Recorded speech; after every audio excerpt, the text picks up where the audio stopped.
I think people need to realise that GP teams have expanded greatly in the last few years. So although traditionally you may have seen a GP, we're now working alongside people like paramedics, physicians associates, care coordinators, social prescribers. We've got pharmacists employed by the practice, obviously in addition to the more traditional members of the team like the practice nurses. So it's increasingly likely now that when you contact the GP practice, or indeed if you come into the practice, you may not see a GP.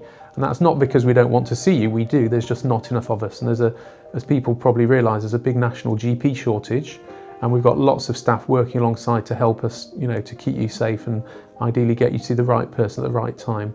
We're trying hard, as all GPs are, to keep our patients safe during their visit to the practice. So the things you will notice, one is that you won't get an appointment without being spoken to by one of the doctors. We want to make sure that you're safe to come in. If somebody's got symptoms of COVID, we will ask you to self-isolate to get a PCR test.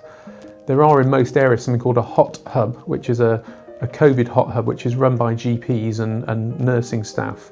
And that's where we'll send patients with suspected COVID to try and keep them out from our premises to keep the other patients safe.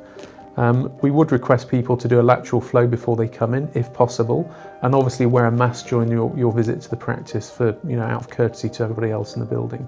So I think it's important to note that GPs have been open and seeing patients face to face throughout the pandemic.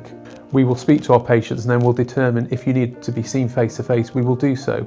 But on the other hand, if something is safely dealt with over the phone, and there's lots of ways of doing that, for example, through the web forms that come in or through interactive text messaging where you can swap messages and we can see photos of skin rashes. If a patient's happy and it feels safe from both sides, we will often do our consultations, remotely by video or by text message exchange.